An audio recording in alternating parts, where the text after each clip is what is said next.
Hello and welcome again to this segment of the Master Trader. I'm Noah Davidson, developer of the Master Trader course. I'm going to walk you through some really basic chart patterns, essential chart patterns that we see in the market. And these are more of the classic technical analysis patterns that have been popularized over the years that traders have identified as really great cycle patterns and cycles of where we can identify opportunities to buy. And when we spot certain patterns, there's certain probabilities that what is coming next is going to put the odds in our favor. When we see this particular pattern on a chart, we know that on average the next step for the price movement based off of the trends, the cycles, and the psychology is that these patterns can either be a continuation of the trend or a reversal of the trend. And the reason that these patterns work is, one, people do study them and they've identified them, but they studied them and identified them because they occurred naturally with the ebb and flow of supply and demand. But once they were identified and then understood, they became self-fulfilling prophecies, and there have been books published on this, and there's been lots and lots of information around here, and some of these patterns are age-old patterns, and some of them are really actually quite simple, just pure logic, just common sense. And the funny thing about trading is it takes uncommon sense to succeed, because once you understand the patterns and the cycles, we can take advantage of those, and we can learn how to time entry and understand when and where we can find opportunities. Now, these chart patterns are what I refer to as institutional footprints. And I keep saying the word institutional footprints because they're really the price movement action that we see based off of how the big money, how the big boys are playing. It's not a whole bunch of really well-organized individual investors who got together and had a meeting or had a chat room somewhere and said, hey, everybody, I think we should go buy Apple. No, that's not how it works.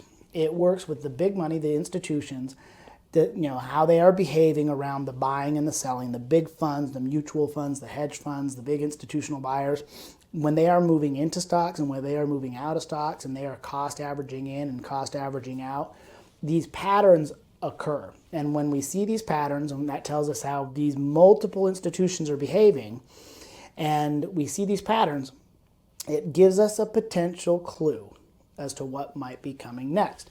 Now think for a moment that the stock market is full. We got the bulls and we got the bears. Now, I don't even think I stopped, and we may have said this earlier, but the reason that we have those two mascots is the bulls have horns, and I don't know if you've ever seen a bull fight or seen the running of the bulls. I have. I actually lived in Spain for a while, and I've done the running of the bulls, and I actually have seen quite a few bullfights. Well, those bulls, when they come charging, they come bearing down, and they come with their heads up, and they charge up. And so the bulls, that's bullish. Well, a bear, they subdue their prey. They bring them down. They got those claws, and they bring them down.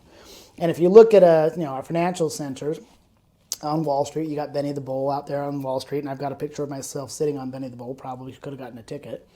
And I've also been to Chicago quite a few times, and we go to the financial center there with the Chicago Board Options Exchange. And you look at a financial center like Chicago, and the two sports teams are the Bulls and the Bears. That's not really a coincidence. That's just how they think.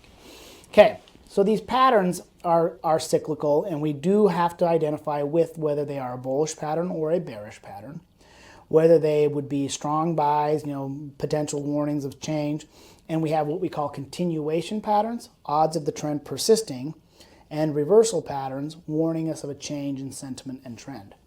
So as we move on, we'll start with the reversal pattern since we just discussed slowing momentum.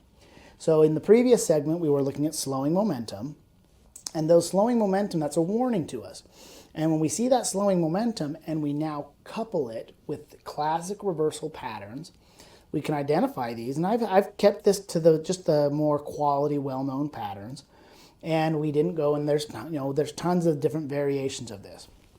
But I've decided to keep it real simple for you to help you understand key reversal patterns. We're going to talk about double tops and triple tops, heads and shoulders, tops and bottoms. And we'll be talking about double bottoms, triple bottoms, heads and shoulders, inverted head and shoulders. And how slowing momentum usually shows up before the classic technical pattern occurs. So using our methods, and my mentor's methods of identifying slowing momentum, we actually see the classic patterns forming before other traders do. This gives us an express advantage. We can actually get in and out at better prices when we know these things. And it's very, very powerful when you can identify these cycles. In fact, I'm going to make a very bold statement right here. You will be able to see the next stock market crash coming a mile away. And when it crashes, there is a huge money-making opportunity. And you will be able to see the next stock market bottom on the way because you will see the patterns. These patterns are essentially the body language of the market. Remember our conversation about the body language where 93% of our communication skills are nonverbal. We take nonverbal cues all the time. You see a dog that's, got its ears back and hackles up and it's, its tails, but you know that dog's in defensive mode and might attack. We read that body language. When you are, conversing with your friends and you know somebody really well, you get to see their body language. You can tell when they're having a bad day or when they're cross or grumpy or when you know when not to mess with them. Body language of the market, they can't hide it. That's why this is so powerful. So when we couple it with good fundamental analysis, and we can establish that a stock is either a good value or overpriced based off of the fundamental analysis, and then we can couple that with strong technical analysis. We got our first pillar, fundamental analysis, second pillar, technical analysis. We combine those two together and we can see the future. Now that's a bold statement, and the word predict is not the right word, it's anticipate. And when you learn these patterns and you are able to combine the knowledge of fundamental analysis with technical analysis, and we can look at the fundamentals of the individual stocks, of the sovereign, the markets, the economies, and the sovereign governments and scenarios that are going on there, there is a potential big crash a-coming. And some of the wealthy people in the world are already seeing this coming. We're seeing some of the people like George Soros and Warren Buffett and people starting to increase their postures on the bearish side. Because at some point in time, the current market conditions that we've been looking at will come to an end. And I don't know when that's going to occur. It could be a week from now, a year from now, 5 years from now.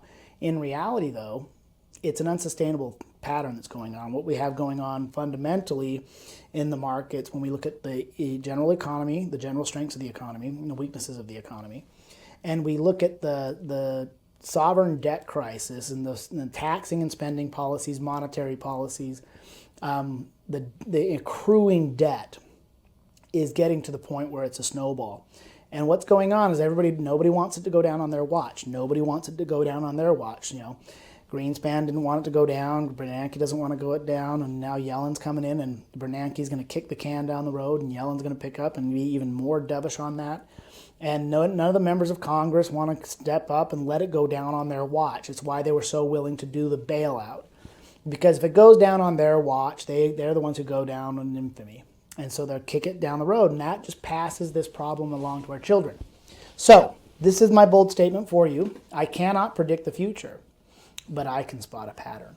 And based off of historical patterns and knowing the tendencies of the market and these footprints, we can see it coming a mile away. And you too will know after this class, after just taking Master Trader alone, you are going to know more than 90% of the market participants out there. And you don't have to worry about the uneducated, uninitiated. What you have to worry about now is the 10% of that elite market, just juggernauts. You're competing with the best of the best. And it is my job to give you the information you need to succeed. It is your job to be disciplined, to stick with the program, to stick to the rules, and to always trade within the rules and the parameters this system has laid out for you. The system we are working on is laid out to give you an edge. And it's designed on discipline. We're focusing on methods and techniques that are solid. We're focusing on money management that keeps your money safe. It's better to be safe than it is to be aggressive. And then we're keeping your head screwed on straight by not trading what we think and not letting our emotions get in the way. We're going to trade what we see. Because the charts, they don't lie. They can change their minds, but they don't lie. And it becomes a giant game of football between the bulls and the bears, and they're lining up at the line of scrimmage every day, and the market bell goes off, ding, ding, ding, ding, ding, and they are trying to outsmart their opponent. They're going to run a pattern, and it's just like the game of football where they say, hey, we're going to run right, we're going to run right. They can get down to the line of scrimmage, you can see the quarterback line up, and he can say, we're running right, and then they snap the ball, and lo and behold, they don't run right, they fake you out, and they run left. An institution needs to move shares. And there's you can look at some of the movies lately. I don't know if you've seen that movie, Margin Call with Kevin Spacey in it, or do you go back and look at the Boiler Room, some of the Wall Street shows, Gordon Gekko, et cetera, et cetera. We know that there's a lot of corruption and people using knowledge and information that they shouldn't. Insider trading does occur, does go on. There's the Bernie Madoff ripoff artists. They are the institutions acting in their own best interests, where the big banks and financial centers packaged up bad loans, sold them off to people who were unwitting investors. They knew they were bad. They said that they were good collateralized debt obligations, that, hey, this package of loans, you buy this, people pay their mortgages. And then they know full well that they're garbage, and then they create the instrument and they short sold them. There's a good book you might want to go read called The Big Short. There's another one you might want to consider reading called The Crash Course. And there's another one out there, The Creature from Jekyll Island. So some of those are really big, bold statements on what's coming down the pipeline. And for all I know, by the time you're watching this course on demand, the market's already done that turn. And you might catch it and see it coming, or we might be actually revisiting it in hindsight. But I can document that right now, right here, we know that it is coming. It is inevitable. It's not a question of if, it is a question of when. And that market meltdown is going to be huge. Knowing these patterns, knowing reversal patterns, understanding fundamental analysis on a corporate level, on an economic level, and on a sovereign level, arms you with the information you need to determine if things are going well or not well, if it's too high or too low. We can find value, we can say it's too expensive. Technicals will give us that edge where we now can see how the institutions are behaving, how the big money is behaving, and these footprints and patterns, when we see them occur, they occur because of the buying and selling behaviors of the big boys. Now, that's a really strong, powerful piece of information. The charts don't lie. They can change their minds. We can see something we didn't see coming before. And unless you're Martha Stewart and somebody's giving you inside information, nobody's going to call you up and let you know that, hey, I think it's going to crash next week, or that stock's going to go up big. You want to get in now. Obviously, insider trading is illegal, but you don't need to cheat to win, because the game is not rigged in that regard. It's a level playing field. The markets are efficient. It's a competition. It's a dog-eat-dog, completely efficient. Money is not created and money is not destroyed. It is changing accounts. And if I am a good technical trader, and if I'm a good fundamentalist, and I can understand markets, and I can understand trends, and I can understand a trading discipline, I can consistently filter money into my account. The biggest crash in the world's coming, and it'll be the biggest crash in history. And I'm not alone in saying this. You can look at some of the brightest minds in the industry, the big bucks, the big personalities, the Warren Buffetts, the George Soroses, we got the Donald Trumps of the world, and these big smart money people, they understand money. They see this stuff. They know what's going on. What's unfortunate is that the masses are unaware. And I don't care where you live, if you are in the US, Canada, Europe, we'll be teaching you this stuff all over the world. What I'm teaching you here applies to all markets. It applies to all technical trading, and it could be anything. We could be trading stocks, options, futures, foreign currencies. And again, you could even throw baseball cards into the mix. If you can track the price, you can understand the buying and selling behaviors. Okay, that's a big enough prep statement. It's not a thing I want to scare you with doom and gloom. I don't want you to feel fear. Fear is when you don't know what's coming. You should potentially be cautious of feeling greed. And you should be afraid of feeling greedy, because we know that the single greatest opportunity in the redistribution of wealth that is coming down the pipeline is going to be huge. So, moving on, we're going to use these concepts to help empower us to take control as you move into your new life as a master trader. And it's up to you to apply what you learn here, to stick to the game, to stick to the program, and as we get into the actual trade setups, to be disciplined about your approach. Okay, an M is a simple pattern to spot on a chart. Now, I know you all went to school in the same school system I did, and I don't care if you were in the US or some other place. You probably saw a little piece of paper that you used in school to learn handwriting. And in those handwriting, I actually see my daughters do this in their schoolwork. They have those two hard lines, and then they have that little imaginary dotted line in the middle. And you, as a good handwriting person, you're supposed to take your capital letters to the top And it's whether it's cursive or print, you can say, oh, I can draw here, and the little ones come up here. I can say, oh, we can say, hey, look, and I can say, look at me, boom. I can do nice cursive. And that's, we can use that little dotted line.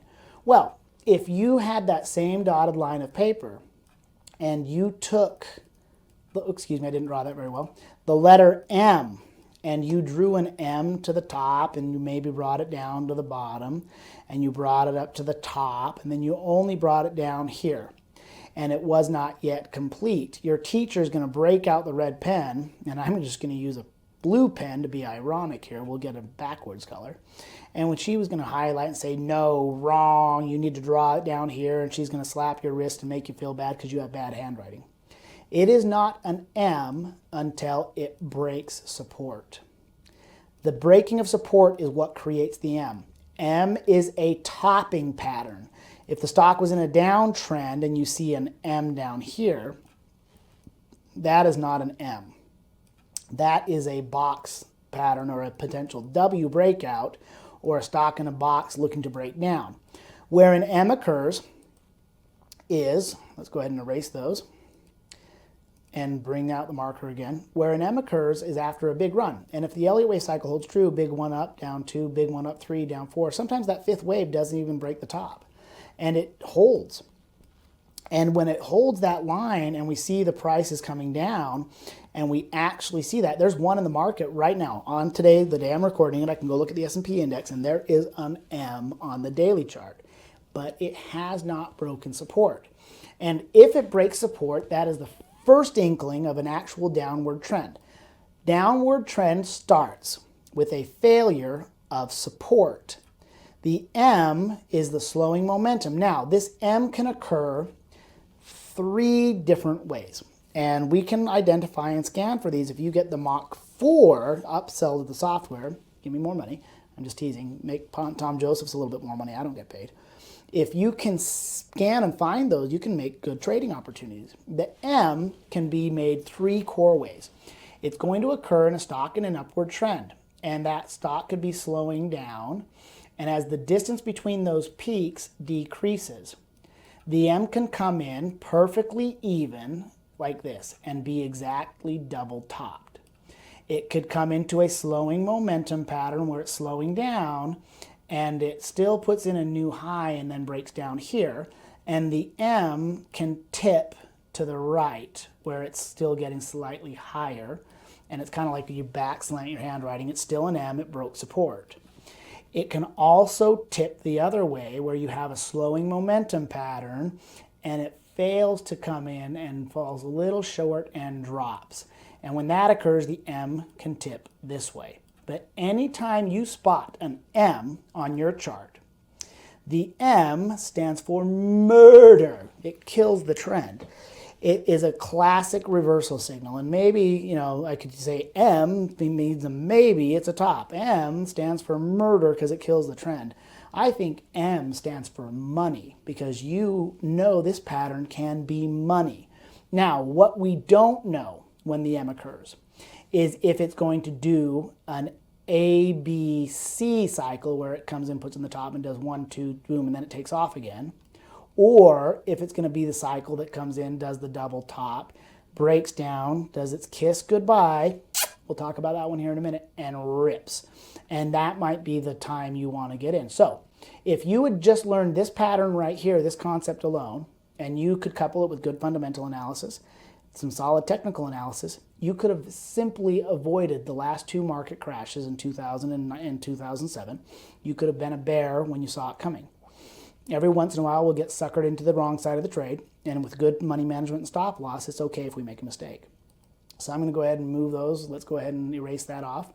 M is for murder, and when we spot an M on a chart, we look to sell short. We look to get out of bullish trades, and we can leg into bearish trades. So M, it's failure to make a new high, the resistance point holds, and support breaks. When that occurs, we look to get out. It can also be a triple top, which is a cursive M. And when you have a cursive M, it's the same thing. The only difference is it took one more cycle, hit resistance, and broke.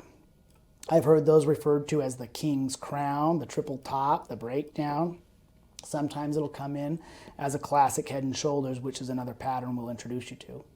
Okay, M is for murder. We spot an M. That's a warning to us. I'll show you that right now on the S&P index just for fun. Here we are. Boom, there is an M. However, this support zone has not yet violated. So it could be even a Head and Shoulders or an M pattern. And when we see that pattern, here's one back here and here's one back here. When we see it, it's a good indication of a breakdown. So look, here we see one, boom, M, boom, M. And this one's kind of the triple top version of it. And when it breaks that support zone, sayonara. Okay, we see it again out here. You guys got to pay extra for the sound effects. Here it is. It rises up a lot. Boom, it pulls down, fails to make a new high. It's tipping to the right. Here's that M. And when it broke, it dropped. Now, that one rallied out after a big ABC drop. Okay, you see it here. This one's tipped to the right. Here's the support zone and it breaks. Boom, it dropped, but this one rallied out quick. So you can see these coming. Here's one that formed an M and it didn't really break. It rallied and then it broke resistance. So out here, it ended up being not an M, but we call it the stock in a box. And we can call that, sometimes we call it the high base breakout. And it's when what you see as a slowdown takes off again, and that will get referred to as a bullish flag pattern, where it's like a flag flying in the wind, or you can see it out here, and they'll say, oh, that's a consolidation. Sometimes those break up, sometimes they break down. Okay, M for murder, W for win. If you can see the W, wow. That's for Reagan-Sharman, besides school. Okay, we did that little wow thing all the time. All right, so that wow, W stands for win. Boom. Old resistance, bam. It's a slowdown. So we see the stock drop, boom. And we see it drop again, boom. And then when it drops again, it's the ultimate slowing momentum. And the W, same thing. You look at the pattern, the paper that you did in elementary school, and you see that W come down, and it comes up to the top, and it comes all the way down to the bottom, and you bring it up to the top. It is not a W until it breaks out up. It is a W if it's coming off of a downward trend. We do not count it as a W when it's in the context of an upward trend. And I'll get new students who say, well, the stock's rising here, and it's in an upward trend, and then they see it do this, and they go, oh, look, it's a W. Well, yeah, you're right. It does look like a W. But in this context, it's called a high base or a stock in a box pattern, and it's a breakout. If it breaks support, now it's a triple top M, but if it breaks resistance, it's a breakout. A classic W is a reversal pattern for a bottom of a trend. And that double bottom sometimes can become a triple bottom. It could be a drop, a drop, a drop, a drop, and a breakout. It could put in three bottoms on a triple bottom. Now, let me go ahead and clean that up, and just remember that the W can form three different ways like the M. The stock can drop, and it can be a slowing momentum pattern that breaks out here, boom, and the W can tip to the downside, and that would be support 2, and this would become support 1, and support 1 can be lower than support 2. It can drop, come in exact same equal and break out. That would be a perfect double bottom. But it can also tip the other way.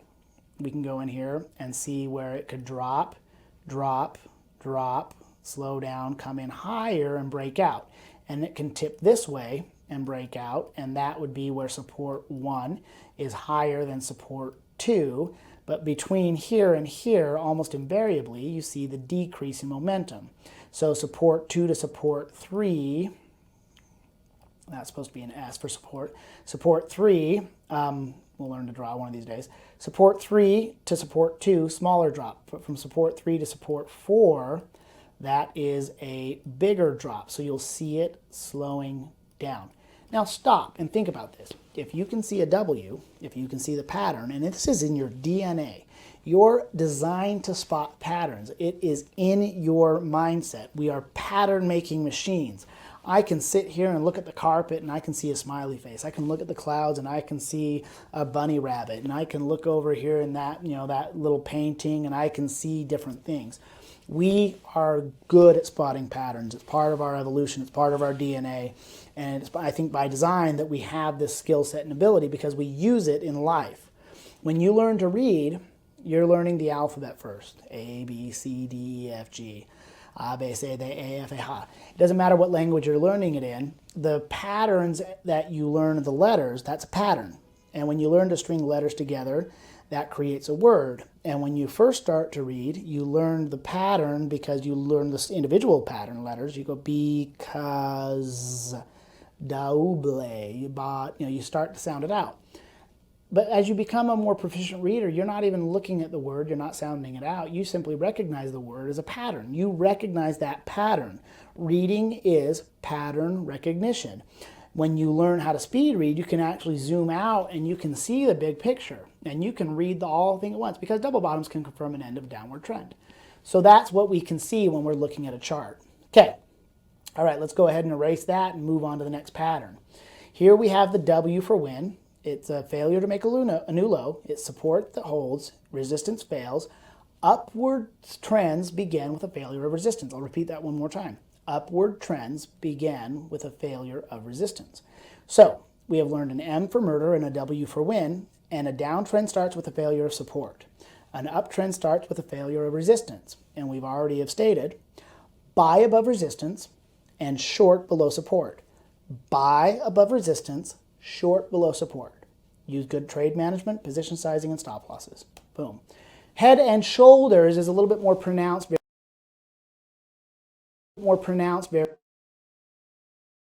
variation of this. And I love this. I sat down and I tried to figure out how to make these cute and funny to remember, and I came up with the Groucho Marx glasses and I drew those in there myself. There you go. The resistance point here is decreasing. We see the slowing momentum first. And more often than not, you'll see the slowdown. Every once in a great while in the Elliott wave cycle, the fifth wave's the big one, and then it drops hard and reverses from there. But most of the time, you'll see a slowdown first. And when you get the slowdown, and then it comes and it doesn't make a new high and breaks, boom, the lower high and the breaking of that support zone, which in the head and shoulders, these patterns we can identify, where I'm going to go ahead and erase those, where you have that left shoulder and the head is a slowing momentum pattern. We see it coming. By the time it comes down and shifts over, you're actually seeing a shift in the motive wave. And the motive waves here, we're going motive wave up, corrective wave down. Big motive wave up, small corrective wave down, and it's running up, and you're expecting, initially expecting a corrective wave and another rise, but wait, back up, it makes a motive wave down and a corrective wave up. We shifted sentiment, and it happened off of the slowing momentum. Motive wave down, corrective wave up, right shoulder kicks in lower. We can even quantify at what price point those would come in, and I can scan for it. And we, because we have amazing programmers, we have amazing talented people in this organization, we can see that head and shoulders forming at the point of slowing momentum. We can see it before it's even showed the shift in the lower high. We see the slowdown, we can see it breaking, and we can see it and spot where it should turn up here if it's going to happen.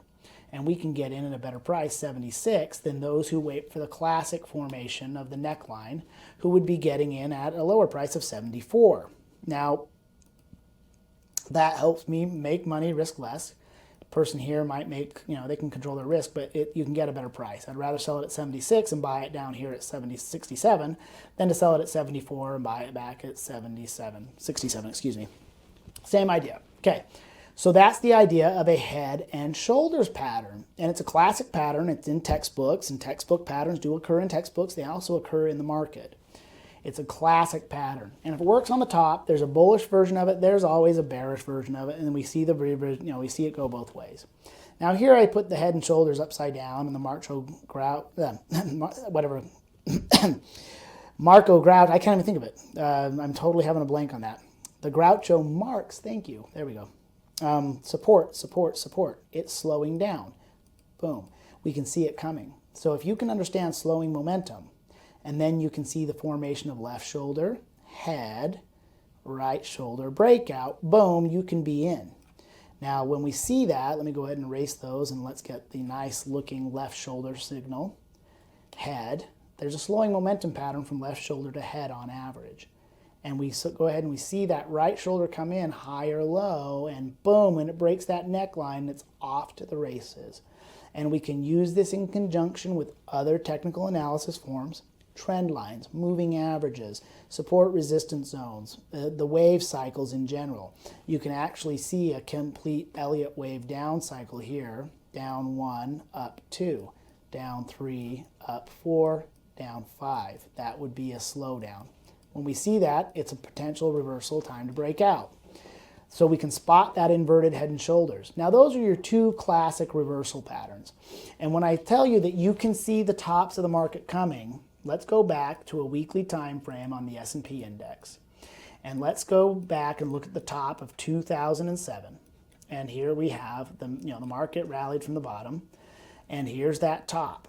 So we see that the market was running in cycles, and there's actually wave cycles in here. This is 1, 2, 3, 4, 5.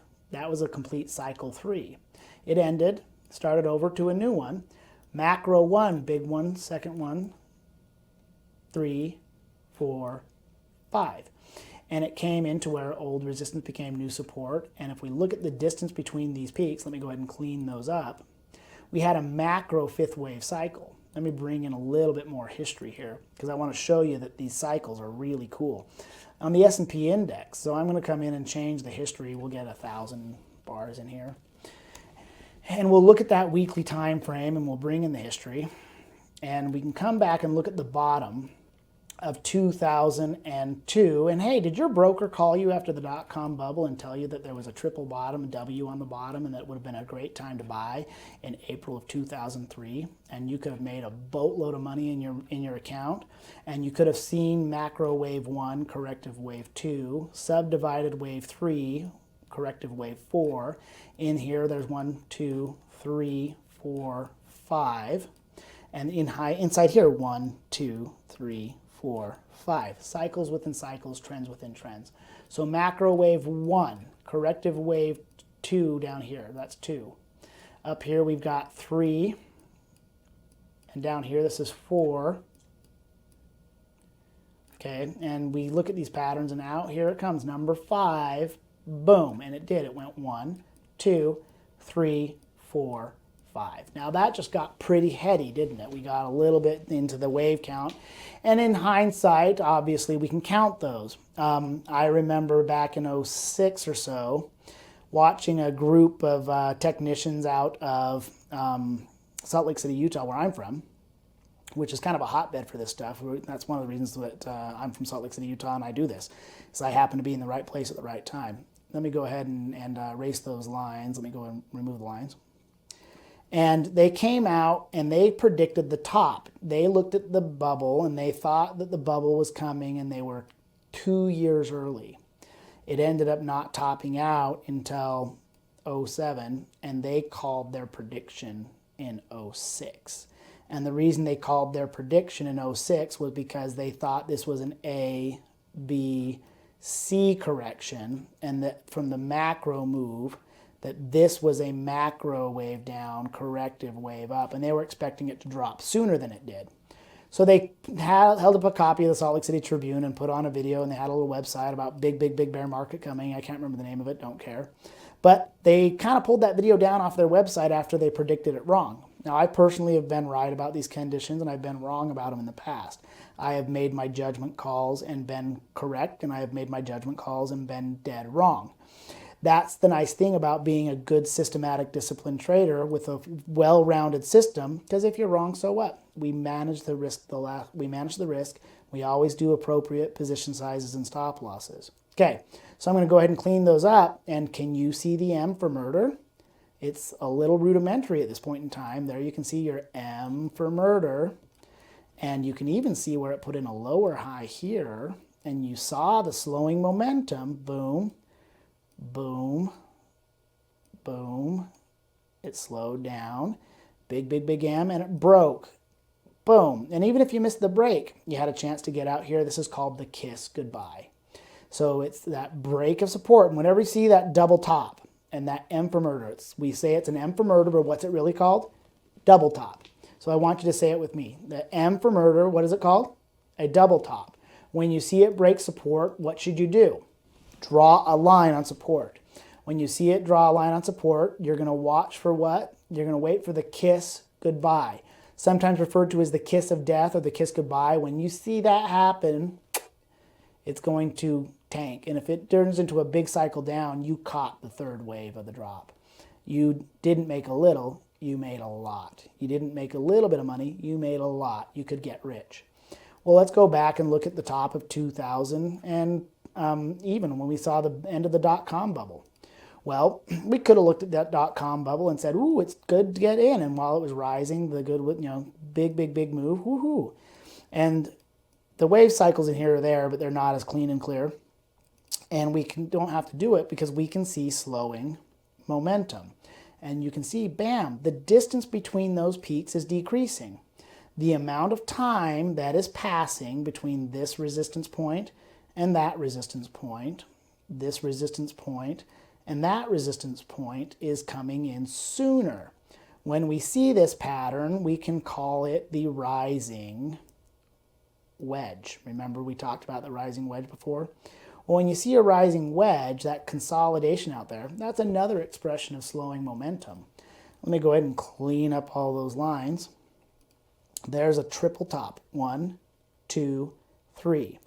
Did your broker call you and tell you it'd be a good time to get out of your dot-com stock bubbles? Would it be a good time to move your 401k or IRA into cash or take a bearish posture? When it broke support, it breaks support. We see the M for murder, and we can catch one here. There's a kiss of death right here.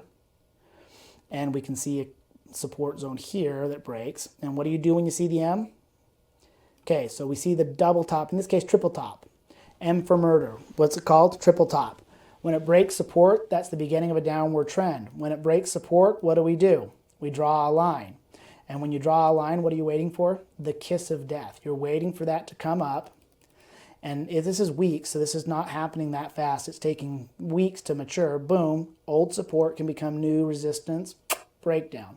If you caught this lower one, this old support zone ballparked out with the new resistance zone, and you caught it here, boom, you didn't just make here, you made a little bit, here you made a little bit more.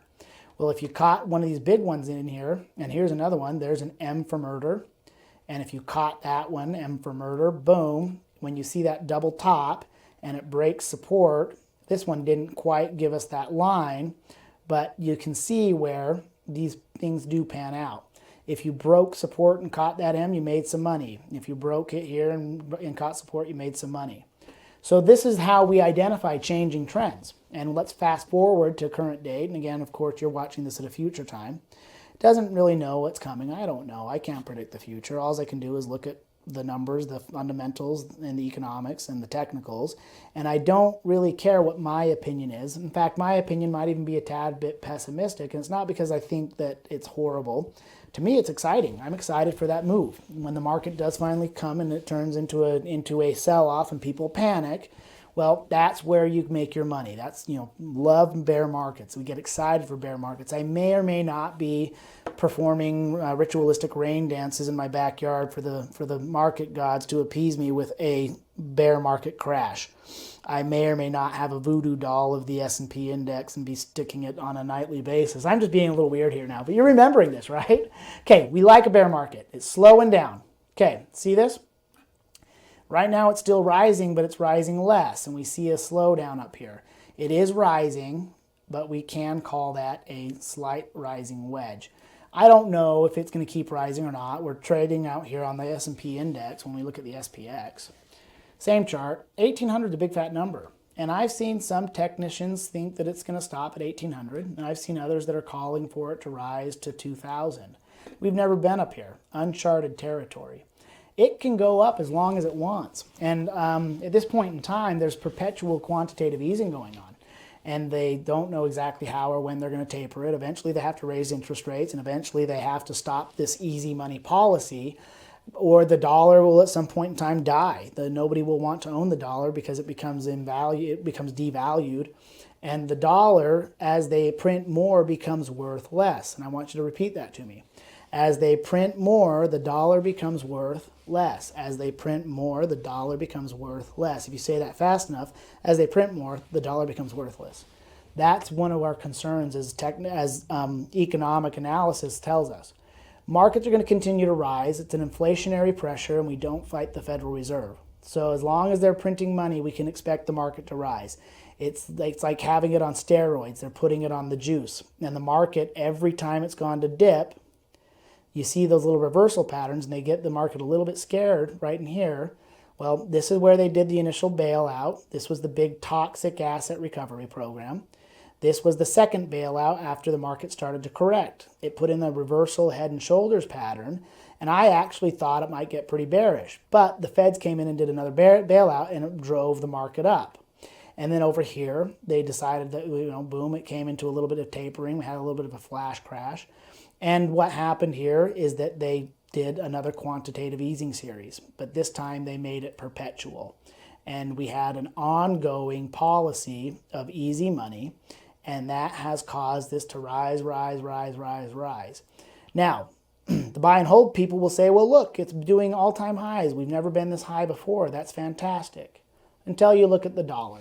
In that same time, since 2000, we could go party like it's 1999. The market has gone higher. We're up a nice little percentage from those previous highs. But when we put that into context with the US dollar index, DX space pound sign F, and you look at your dollar since 1999, and you look at what's happened to it since, it is down in value. This is your purchasing power decreasing, and you can actually correlate it. At the current rate, we came from highs out here, and if you do the math, it's a 33% drop in the value of the dollar. The market's, I believe, 17% higher, so at the end of the day, with the dollar devaluing and your portfolio in the index, dollar sign SPX, at a new high, you're still actually down, even if you manage to hold through all of this. So that's how we start to incorporate our fundamental, technical, cash flowing strategies are coming, and risk management. Okay, moving on, we should be towards the end of this segment here, getting close. There are continuation patterns, and continuation patterns, I actually think I want to do in a separate segment so that you can pause it here and we can move into another segment, and we'll come back and do a continuation pattern segment in a moment. So we'll see you in the next segment. This has been a good one. We'll go ahead and cut out and see you on the next segment.